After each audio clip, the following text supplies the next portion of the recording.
দুনিয়ার কোনো কিছু হাসিল হয়ে যাওয়া এটা সফলতা নয়। একজন মুমিন মুসলিমের মর্যাদা আল্লাহর কাছে, এক পাল্লায় যদি একজন মুমিন মুসলিমকে রাখেন, আরেক পাল্লায় পুরো পৃথিবীকে রাখেন। কেউ যদি পুরো পৃথিবীকে ধ্বংস করে দেয়, এটা আল্লাহর কাছে অত বড় অপরাধ নয়। একজন মুমিনকে যদি কেউ হত্যা করে, এটা যত বড় অপরাধ। তাহলে একটা মানুষ তাওহীদের উপরে যারা আছে তাদের মান মর্যাদা এত, আল্লাহ বলছেন অতএব তারা যেন দুনিয়ার জন্য নয়, বরং তারা ওই পরকালে জাহান্নাম থেকে মুক্ত হয়ে যাওয়ার সেই রাস্তা যেন তারা অবলম্বন করে। কারণ সেই দিন যাকে জাহান্নাম থেকে শুধু বাঁচানো নয়, দূরে রাখা হবে। ওয়াউদখিলাল জান্নাহ, আর যাকে জান্নাতে প্রবেশ করিয়ে দেওয়া হবে, আল্লাহ বলছেন ফাকাদে ফাজ, এই হলো সফল কাম। কারণ জান্নাত এমন একটা জায়গা, এটা হচ্ছে চির সুখের জায়গা।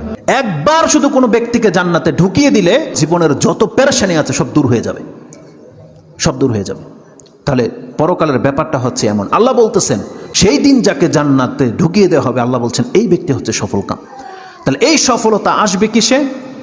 একমাত্র আপনার ঈমান, তাওহীদ। আপনি আল্লাহকে মেনে নিয়েছেন, আল্লাহর বান্দা, আপনি আল্লাহর সাথে শিরিক করেন না, এমন প্রত্যেকটা ব্যক্তি সেই জান্নাত সে পাবেই পাবে। এটা আল্লাহ ওয়াদা করেছে।